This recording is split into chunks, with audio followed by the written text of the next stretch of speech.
The sound of Jenna's heels clicking against our hardwood floor had always been music to my ears. Tonight, it sounded like a funeral march. She walked through our front door at 8:30 on a Tuesday evening, glowing like she'd swallowed a light bulb.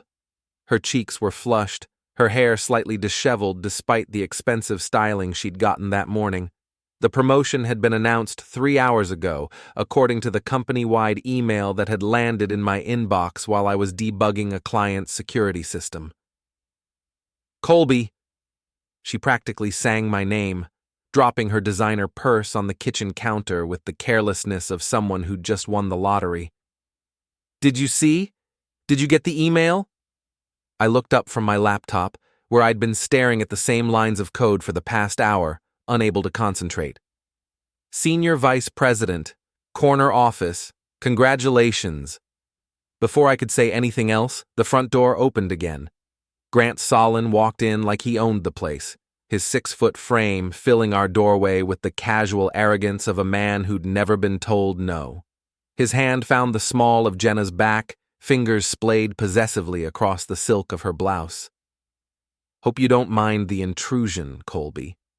His voice carried that particular brand of corporate confidence that came from too many successful hostile takeovers and not enough consequences. I wanted to personally congratulate your wife. She's been very dedicated. The word hung in the air like smoke from a house fire. I stood up slowly, closing my laptop with deliberate precision. Of course, this calls for a celebration. Walking to the bar cart we'd received as a wedding gift 12 years ago, I reached for the crystal whiskey decanter. The Macallan 18, a bottle we'd been saving for a special occasion. Tonight felt special enough. She earned this, Grant continued, his hand still resting on Jenna's back. The hours she's put in, the late nights, the weekend meetings, the dedication has been extraordinary. I poured 3 glasses, the amber liquid catching the light from our dining room chandelier. Jenna watched me with bright eyes, practically vibrating with excitement. Grant's smirk was the kind you'd see on a cat that had just finished with a canary. To dedication, I said, raising my glass. Grant lifted his whiskey, that smirk widening. To dedication. Jenna's smile faltered slightly as she reached for her glass.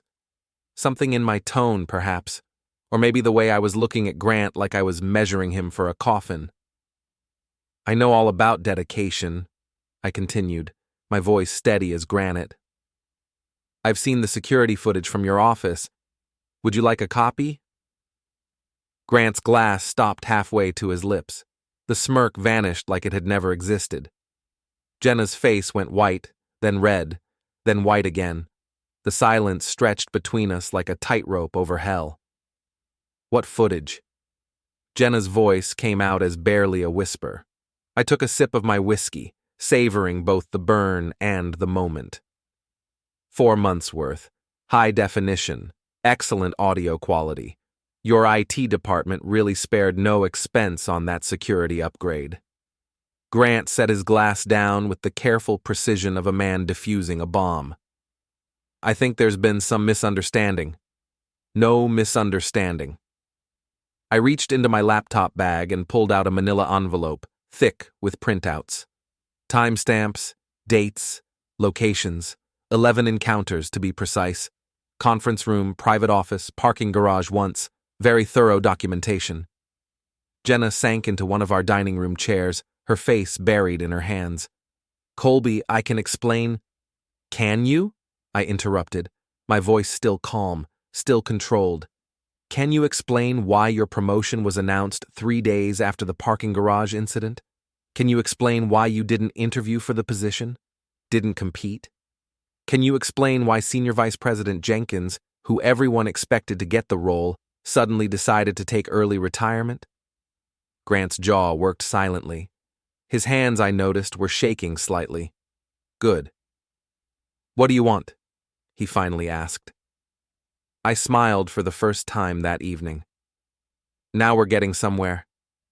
The story really began 4 months ago, though I didn't know it at the time. Jenna had started working later, Not unusual in her line of work. Corporate law had never been a 9-to-5 profession. But these weren't the gradual extensions of a busy season. These were sudden, dramatic shifts. Meetings that ran until 10 p.m., weekend conferences that couldn't be postponed, emergency client situations that required immediate attention. I'm not a suspicious man by nature.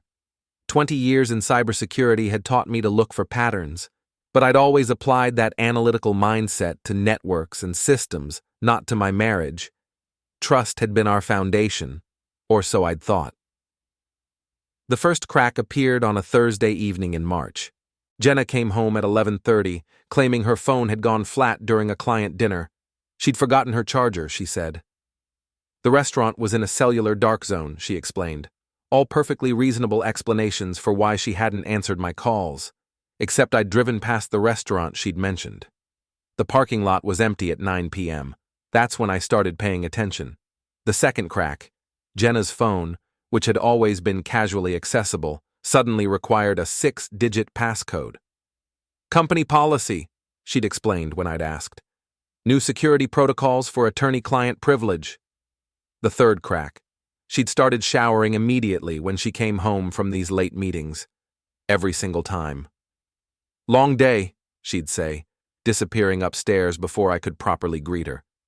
By themselves, these changes meant nothing. Together, they formed a pattern that my professional instincts couldn't ignore. The breakthrough came through Danny Morrison, Grant's IT director. I'd met Danny at a cybersecurity conference 2 years earlier. We'd bonded over craft beer and horror stories about executives who thought passwords were suggestions. He was a good guy with a bad habit. Poker games that ran deeper than his paycheck could handle. I'd heard through mutual contacts that Danny was in trouble. Serious trouble. The kind that involved people who weren't patient about repayment schedules. So I called him. Colby Merrick, I said when he answered. We met at the Dallas conference. You were telling me about your CEO who used password 123 for everything. Right. The security consultant. What's up, man? I hear you're having some financial difficulties. The line went quiet. When Danny spoke again, his voice was careful, guarded. Who told you that? Does it matter? I'm not calling to judge. I'm calling to help. Help how? I took a breath. $12,000. Cash. Today. In exchange for what? Access to your company's security footage, specifically executive floor cameras. 4 months' worth. Another long silence. That's a lot of money for surveillance footage. It's a lot of money for the right surveillance footage. This about your wife? I didn't answer directly. Is $12,000 enough to solve your problem? Yeah, it would be. Then we have a deal. Danny delivered the next morning. 4 external hard drives, each containing a month's worth of footage from every camera on the executive floor. Conference rooms, private offices, hallways, even the parking garage. Everything digitally time-stamped and cataloged. I spent the next 3 days going through it all. 11 encounters. That's what I'd told Grant, and it was accurate. 11 separate incidents where my wife and her boss had engaged in activities that definitely weren't covered in the employee handbook. The first was in Grant's office on a Friday evening in January. Jenna had told me she was attending a client dinner that night. The timestamp showed her entering Grant's office at 7:15 p.m. She didn't leave until 10:30. The second was in the conference room the following Tuesday. Another emergency meeting that had kept her at the office until midnight. By the time I reached the parking garage footage from 3 days ago, I wasn't surprised anymore. I was just documenting evidence. But it wasn't just the affair that caught my attention. It was the timing. The promotion announcement had gone out Monday morning. The parking garage encounter had happened Friday evening. But more interesting was what I'd found in the company's public filings, which I'd pulled as part of my due diligence. Grant's company was under SEC investigation. Had been for 6 months. Insider trading allegations, falsified earnings reports, the kind of corporate malfeasance that landed executives in federal prison. My brother Jake worked for the SEC's enforcement division in Washington. A quick phone call confirmed what I'd suspected. Grant Solen was in serious legal trouble. The kind of trouble that made men desperate. The kind of desperation that led to poor decision-making. Like having an affair with a subordinate while under federal investigation. Like promoting that subordinate to a position she wasn't qualified for. Like leaving a paper trail that connected personal indiscretions to professional misconduct. I made copies of everything. Multiple copies. Digital backups stored in 3 different locations. Physical prints locked in a safety deposit box I'd opened specifically for this purpose. Then I started researching Grant's wife. Vanessa Solen was old money in the way that only East Coast families could be old money. Her great-grandfather had made the family fortune in steel. Her grandfather had multiplied it in oil, and her father had modernized it through tech investments in the 80s and 90s. By the time she'd married Grant 23 years ago, the Whitmore Family Trust was worth more than most small countries' GDP. Grant, for all his corporate swagger, had married up. Way up. And according to the prenuptial agreement I'd obtained through a private investigator who specialized in matrimonial assets, he stood to lose everything if the marriage ended due to his infidelity. Total forfeiture. Those were the exact words used in Section 12 of the agreement. Any extramarital affair, proven through documentation or testimony, would result in Grant receiving nothing from the marriage dissolution. No alimony, no property division, no access to the trust. He'd leave with exactly what he'd brought into the marriage 23 years ago, a middle management salary and a decent credit score. The private investigator, a former police detective named Patricia Wells, had been thorough. "Your wife's boss has expensive tastes," she'd told me over coffee at a diner downtown. "Country club memberships, luxury cars, vacation home in the Hamptons, all of it funded by his wife's family money. He's living a lifestyle his salary could never support. What happens if he loses access to that money? He goes from penthouse to efficiency apartment overnight, from private jets to coach class, from country clubs to public golf courses." She'd slid a folder across the table. "Everything you need is in there. Financial records, property ownership, even his credit report. Man's leverage to the hilt." That evening, I'd sat in my home office, surrounded by evidence. Security footage, financial records, SEC investigation documents, prenuptial agreements. Everything I needed to destroy Grant Solen's life was organized in neat manila folders on my desk, but I wasn't ready to pull that trigger yet. First, I needed to understand exactly what I was dealing with, and that meant having a conversation with Jenna. She came home at her usual time that night, 8:30, claiming another client emergency. She found me in the kitchen, cooking dinner for one. "You didn't wait for me?" she asked, setting her purse down in the same spot she'd dropped it the night before. "Wasn't sure when you'd be home. Emergency client meetings can run long." She paused, studying my face. "Is everything okay? You seem different." I plated my dinner and sat down at our kitchen table. "How long?" "How long what?" "How long have you been sleeping with Grant?" The question hung between us like a grenade with the pin pulled. Jenna's face cycled through surprise, denial, and finally resignation. "It's not what you think," she said quietly. "It's exactly what I think. The only question is how long it's been going on." She sank into the chair across from me, her hands folded in her lap like a schoolchild called to the principal's office. 4 months. Since January. Yes. The same month you started having all these late meetings and emergency client situations. She nodded, unable to meet my eyes. "And the promotion?" "That's separate. I earned that position." I almost laughed. "You earned it on your back in Grant's office." "That's not fair, Colby. I'm good at my job. I work hard." "You work hard at something, I'll give you that." I took a bite of my dinner, chewing slowly. "Tell me about the pregnancy." Her face went white. "What pregnancy?" "The one you think I don't know about." The one that's got you sneaking pregnancy tests and avoiding wine at dinner? The one that's got you calculating dates and hoping the timeline works in your favor? Tears started flowing then. Not the delicate Hollywood tears that preserved makeup and dignity. These were the ugly, desperate tears of someone whose world was collapsing. "I don't know," she whispered. "I don't know whose it is. But you have suspicions." She nodded miserably. "When was the last time we were intimate, Jenna?" I can't remember exactly." "I can. February 14th, Valentine's Day, 7 weeks ago. You want to tell me how far along you think you are?" She buried her face in her hands. 6 weeks. The math was simple, brutal, and definitive. I finished my dinner in silence while my wife cried at our kitchen table. When I was done, I rinsed my plate and put it in the dishwasher. "I'm sleeping in the guest room tonight," I told her. "Tomorrow we're going to discuss how this is going to work." "How what's going to work?"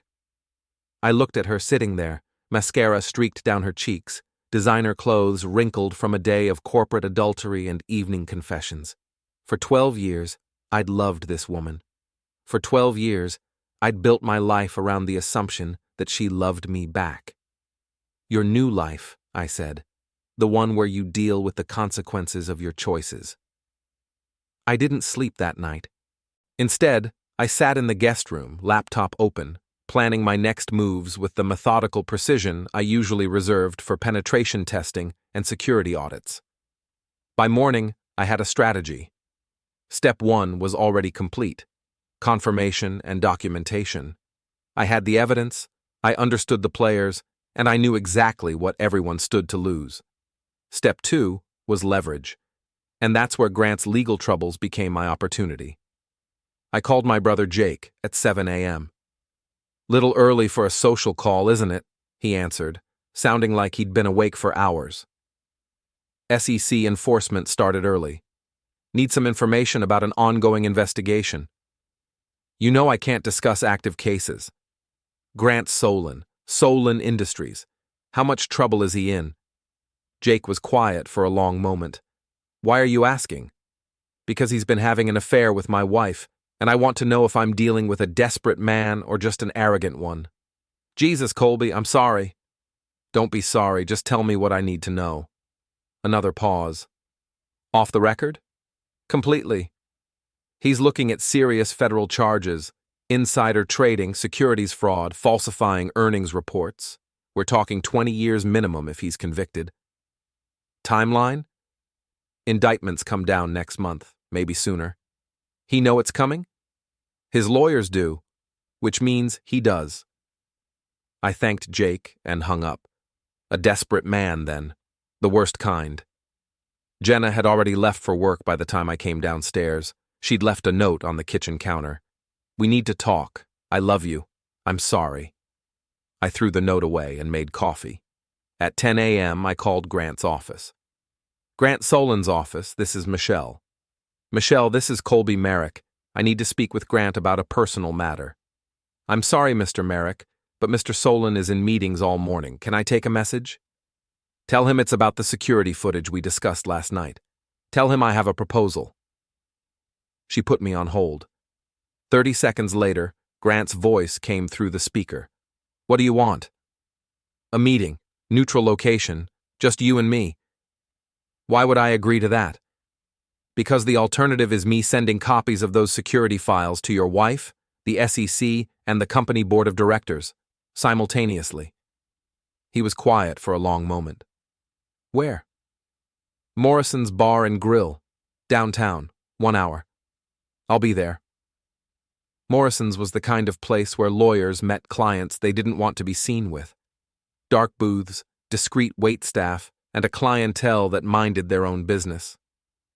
I arrived first, choosing a corner booth with clear sight lines to both entrances. Grant walked in 10 minutes late, his usual corporate confidence replaced by the careful movements of a man walking through a minefield. He slid into the booth across from me without ordering anything. "Let's hear it," he said.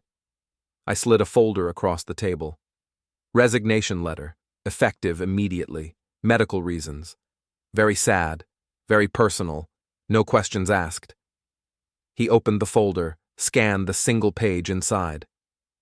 You want me to quit? I want you gone.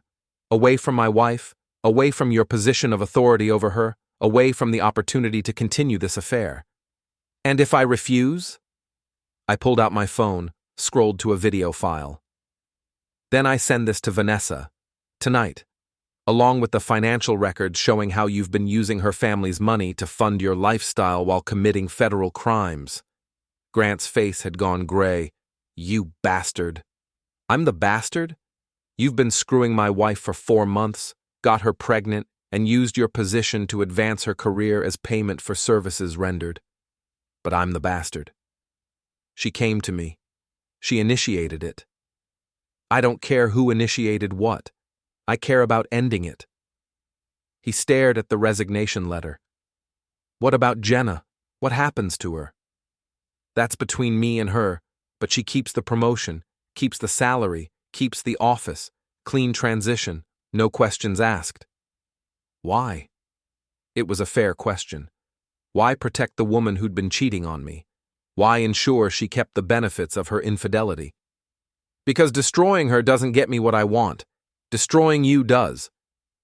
Grant picked up a pen from the table, clicked it twice, then signed his name at the bottom of the resignation letter. There's something else, I said, sliding another document across the table. Non-disclosure agreement. You don't contact Jenna again. Ever. No phone calls, no emails, no chance encounters at industry events. You disappear from her life completely. He signed that too. Smart choice, I told him, collecting the papers. Your wife never has to know about the affair. The SEC investigation proceeds without additional complications. You get to maintain some dignity in your exit. And you get your wife back. I stood up, straightening my jacket. No, Grant, I don't get my wife back. I never had her in the first place, but I do get the satisfaction of watching you lose everything you thought you were entitled to. I left him sitting in that dark booth, staring at the empty folder where his resignation letter had been. Grant's resignation was announced that afternoon. Personal health concerns was the official reason, according to the company-wide email that landed in my inbox at 3:15 p.m. The board expressed their gratitude for his years of service and wished him well in his future endeavors. Jenna called me 20 minutes later. Did you know? She asked without preamble. Know what? About Grant. He resigned today, effective immediately. I heard. Shame about his health problems. She was quiet for a moment. Colby, what did you do? I had a conversation with your former boss about professional boundaries and appropriate workplace behavior. Apparently, it gave him some perspective on his career priorities. You threatened him. I presented him with information and allowed him to make his own choices about how to respond to that information. This is insane. You can't just destroy someone's career because you're angry. I didn't destroy his career, Jenna. His federal indictment will do that next month. Another silence, longer this time. What federal indictment? SEC investigation, insider trading, securities fraud, falsifying earnings reports.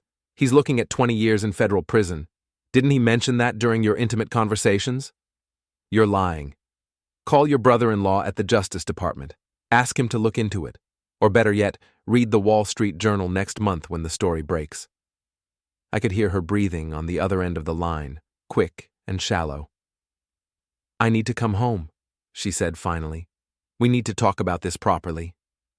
No, we don't. We need to talk about what happens next, but we don't need to talk about what already happened. That part's finished. What do you mean, what happens next? I looked around my home office, at the evidence folders still spread across my desk, at the life I'd built that had just been revealed as an elaborate fiction. I mean the divorce, Jenna. I mean custody arrangements for the child you're carrying that isn't mine. I mean dividing assets and determining alimony and figuring out how to explain to our friends and families why our marriage ended. I don't want a divorce. What you want stopped being relevant when you decided to have an affair with your boss. It was a mistake, a terrible mistake, but it's over now. Grant's gone. We can work through this. Can we work through the pregnancy too? Can we work through the fact that you're carrying another man's child and we're planning to pass it off as mine? She started crying again. I don't know what I was thinking. I was scared and confused, and I made terrible choices. But I love you, Colby. I've always loved you. No, you haven't. You've loved the security I provided. You've loved the comfortable life we built together. You've loved having someone reliable to come home to when your exciting affair got complicated. But you haven't loved me. That's not true. If it's not true, then explain the pregnancy test I found in your purse last week. Explain why you've been researching paternity testing on your laptop. Explain why you've been calculating conception dates and hoping the timeline would work in your favor. The crying stopped. You went through my purse? I went through everything, Jenna. Your phone, your laptop, your email accounts, your credit card statements. 4 months of lies leaves a lot of evidence. You had no right. I had every right. You're my wife. Or you were my wife. The woman I thought was my wife wouldn't have been carrying another man's child. The baby might be yours. The baby isn't mine. We both know that. The question is what we're going to do about it. She was quiet for a long time. When she spoke again, her voice was small, defeated. What do you want me to do? It was the same question Grant had asked me that morning. The same question that had a very simple answer. I want you to move out, tonight. Find a hotel, stay with a friend, sleep in your new corner office. I don't care where you go, but you can't stay here. This is my home too. This was our home. Now it's my home. The divorce papers will be filed tomorrow morning. You'll be served at your office. Colby, please, don't do this. We can work through this if you'll just give me a chance. I looked out the window at our neighborhood, at the houses where our friends lived, at the life I'd thought was real. You had your chance, Jenna. 4 months of chances. You made your choices. Now, you get to live with the consequences. I hung up before she could respond. Jenna came home anyway. I heard her key in the lock at 8:30 that evening, the same time she'd been arriving for months. The same time she'd been arriving after spending her evenings with Grant. She found me in the living room, reading a book and drinking the rest of the Macallan from the night before. We need to talk, she said, setting her purse down with the careful precision of someone trying not to provoke a fight. No, we don't. Yes, we do. This is still my house, Colby. These are still my things. You can't just unilaterally decide our marriage is over. I looked up from my book. Can't I? You unilaterally decided to have an affair. You unilaterally decided to get pregnant by another man. You unilaterally decided to lie to me for 4 months, but I can't unilaterally decide I'm done with this marriage? That's different. How is it different? She sat down across from me, folding her hands in her lap the same way she had the night before. Because I made mistakes. Terrible mistakes. But they don't have to define our entire relationship. They define our entire relationship because our entire relationship was built on trust, and you destroyed that trust. Trust can be rebuilt. Not by me, not with you, not after this. She leaned forward, her voice taking on the persuasive tone she used in court. Think about what you're throwing away. 12 years of marriage, a home, a life together, financial security, social connections, everything we've built. Everything we built was built on lies. Not lies, just incomplete truths. I closed my book and set it aside. Incomplete truths. Is that what we're calling adultery now? I'm calling it a mistake that doesn't have to destroy everything good in our lives. What's good in our lives, Jenna? What exactly are you asking me to preserve? Our partnership. Our friendship, our shared history. Our partnership ended when you became Grant's partner. Our friendship ended when you started lying to me every day. Our shared history is now the story of how you cheated on me and got pregnant by your boss. She was quiet for a moment, studying my face. You're different. You're not the same person I married. No, I'm not. The person you married was naive enough to believe that 12 years of marriage meant something. The person you married trusted his wife completely. The person you married would have been devastated by your betrayal. And you're not devastated? I considered the question. Was I devastated? I should have been. The end of a 12-year marriage should have left me broken, desperate, willing to do anything to save what we'd built together. Instead, I felt something else entirely, something colder and more focused. I'm disappointed, I said finally. Disappointed that I misjudged your character so completely. Disappointed that I wasted 12 years on someone who was capable of this level of deception. But devastated? No. I don't believe you. I don't care what you believe. She tried a different approach. What about the baby? Don't you want to know if it might be yours? It's not mine. But what if it is? What if you're wrong about the timeline? I'm not wrong about the timeline. And even if I were, it wouldn't matter. How can you say that? This could be your child. This is the child of a woman who had an affair with her boss. Whether that woman happens to be genetically related to me is irrelevant. That's a horrible thing to say. It's an honest thing to say. Something you might try sometime. She stood up abruptly, pacing to the window. I can't believe you're being this cruel. Cruel? You want to talk about cruel? Cruel is lying to your husband for 4 months. Cruel is having an affair with your boss and using it to advance your career. Cruel is getting pregnant and planning to pass the child off as your husband's. But I'm being cruel because I won't pretend none of that happened. I never planned to pass the baby off as yours. Then why didn't you tell me you were pregnant? Because I was scared. Scared of what? Scared of this. Scared of losing everything. Scared of being alone. I stood up, walking to the bar cart where we'd toasted her promotion the night before. The 3 glasses were still there, Grant's still full of untouched whiskey. You should have been scared, I said, picking up his glass. You should have been terrified, because you were risking everything, and now you've lost it all.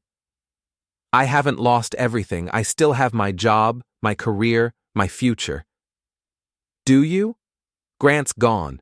But the SEC investigation isn't. When the federal indictments come down next month, everyone's going to want to know how a junior attorney got promoted to senior vice president right before her boss was arrested for federal crimes. Her face went pale. What are you talking about? I'm talking about the appearance of impropriety. I'm talking about federal investigators who are going to want to know if Grant's decision-making was compromised by personal relationships. I'm talking about a company that's going to want to distance itself from anything connected to the scandal. You're trying to scare me. I'm trying to educate you about the consequences of your choices. She walked back to where I was standing, close enough that I could smell her perfume. The same perfume she'd been wearing when she came home from her encounters with Grant. What do you want from me, Colby? What would it take for you to forgive me? Nothing. Nothing? There's nothing you can do. There's nothing you can say. There's nothing you can promise or offer or sacrifice that would make me want to continue this marriage. You're just giving up? Just like that? I looked at her standing there, still beautiful, still poised, still convinced that the right combination of words could fix what she'd broken. I'm not giving up, Jenna. I'm choosing to stop participating in a lie. Our marriage wasn't a lie. Our marriage was exactly a lie. For 4 months, every day you came home and pretended to be faithful was a lie. Every night you went to bed next to me after being with him was a lie. Every conversation we had about our future together while you were carrying his child was a lie. It doesn't have to be a lie going forward. Going forward, there is no marriage. There's just the divorce and whatever comes after. She stared at me for a long moment, and I could see the exact instant when she realized I wasn't going to change my mind. Her shoulders sagged, her carefully maintained composure finally cracking. I never wanted to hurt you, she said quietly. But you did hurt me. And more importantly, You made a choice to hurt me. Every day for 4 months, you chose to continue hurting me. I was confused and scared, and I made terrible decisions. Yes, you did. Can't you find any compassion for that? Can't you understand that people make mistakes when they're frightened and overwhelmed? I finished Grant's whiskey, savoring the burn. I understand that people make choices, and I understand that choices have consequences. Your choice was to have an affair and get pregnant by your boss. The consequence is that your marriage is over. What about your choices, Colby? What about your choice to be cold and distant and emotionally unavailable? What about your choice to prioritize work over our relationship? What about them? Don't they bear some responsibility for what happened? I set down the empty glass and looked at my wife, my soon-to-be ex-wife, standing in our living room, still trying to find a way to make her betrayal my fault. No, I said simply. They don't. And for the first time in 4 months, I was telling the complete truth. The divorce papers were filed the next morning. Jenna was served at her office, just as I'd promised. According to my attorney, she accepted the documents with professional composure, thanked the process server politely, and closed her office door. She didn't call me. The federal indictments came down 3 weeks later. Grant Solen was arrested at his home on charges of securities fraud, insider trading, and conspiracy. The story made the front page of the Wall Street Journal and the business section of every major newspaper in the country. Jenna's promotion was quietly rescinded 2 days after the arrest. Restructuring due to recent organizational changes, according to the internal memo. She was reassigned to her previous position with her previous salary. The corner office went to someone with 20 years of experience and an unblemished reputation. She still didn't call me. I spent those 3 weeks preparing for the life I'd be living after the divorce was finalized. I met with financial advisors, updated insurance policies, and began the process of refinancing our house in my name alone. The mortgage would be higher, but manageable. The house would be mine. I also spent time in what had been our spare bedroom, the room Jenna had mentioned converting into a nursery. I'd painted it yellow, she'd said, back when she thought the child might be mine and our marriage might survive her betrayal. Instead, I converted it into a home office. New desk, new chair, new computer setup. A place where I could work without being reminded of the life I'd thought I was building. The DNA test kit still sat in my desk drawer, unopened. Some questions, I'd decided, didn't need answers. Some truths were irrelevant to the choices that needed to be made. On a Thursday evening in May, 6 weeks after Grant's arrest, and 4 weeks after the divorce papers were filed, Jenna finally came home.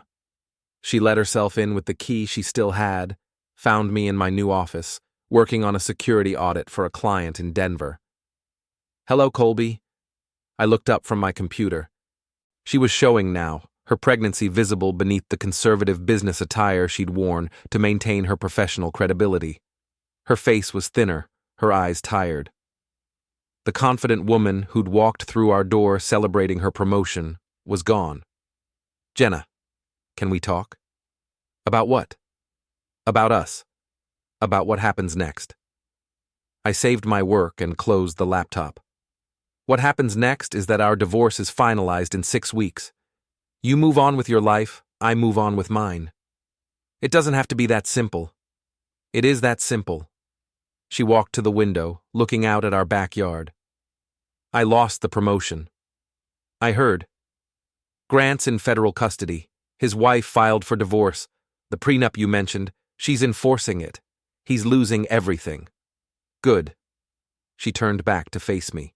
"Good? That's all you have to say? A man's life is ruined and you think that's good?" "A man ruined his own life by making criminal choices and having an affair with a married subordinate. I think it's good that he's facing consequences for those choices." "What about my consequences? I lost my promotion, my reputation, my marriage. Haven't I been punished enough?" I studied her face, looking for some sign of genuine remorse, some indication that she understood the full scope of what she'd done. I didn't find it. You haven't been punished at all, Jenna. You've experienced the natural consequences of your choices. That's not punishment. That's just reality. I'm going to be a single mother. I'm going to raise this child alone. That was your choice. It doesn't have to be. The baby could still be yours. I opened my desk drawer and pulled out the DNA test kit, still in its original packaging. It could be. Want to find out? She stared at the kit for a long moment. What would happen if it was yours? Nothing. Nothing? Nothing would change. The divorce would proceed as planned. You'd still be a single mother. The only difference would be that I'd pay child support. You wouldn't want to be involved in your child's life. I wouldn't want to be involved in your life. And since the child would be part of your life, the answer is no. She sank into the chair across from my desk, her hands folded over her growing belly. I never thought you could be this cold. I never thought you could be unfaithful. We've both learned things about each other. I made a mistake, Colby. One mistake. Doesn't that count for anything? You made hundreds of mistakes. Every lie you told, every deception you maintained, every day you chose to continue the affair instead of ending it. Hundreds of individual choices, each one a betrayal. I was in love with him. It was the first completely honest thing she'd said since walking into the room. I know, I replied. You know? I could see it in the security footage. The way you looked at him, the way you touched him, the way you smiled when you were together. You were never in love with me the way you were in love with him. That's not true. It is true, and that's fine. People fall in love, fall out of love, find new connections. What's not fine is lying about it for 4 months while you're married to someone else. She was crying again, but quietly this time. What am I supposed to do now? You're supposed to live with the consequences of your choices. You're supposed to raise your child, rebuild your career, and figure out how to be happy with the life you created for yourself. And you? What are you supposed to do? I looked around my new office, at the life I was building without her, at the future that was entirely my own to determine. I'm supposed to be grateful, I said. Grateful? Grateful that I found out who you really were before I wasted any more years on this marriage.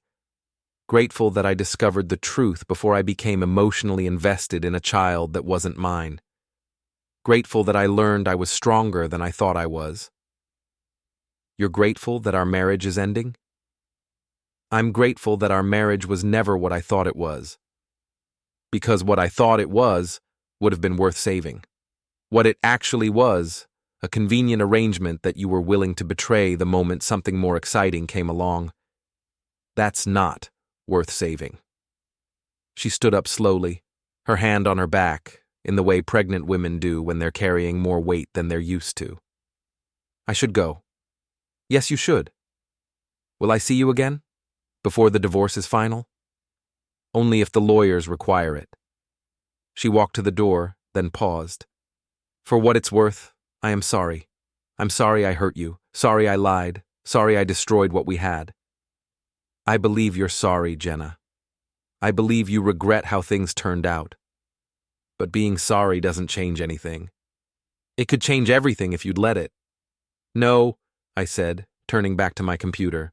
It couldn't. I heard her footsteps in the hallway, heard the front door open and close, heard her car start in the driveway. Then silence. I opened my laptop and returned to the security audit I'd been working on. Code that needed debugging, systems that needed protecting, problems that had clear solutions and definitive answers. The DNA test kit went back in the drawer, still unopened. Some questions I'd learned were less important than the decisions you made regardless of their answers, and some endings, no matter how painful, were actually beginnings in disguise.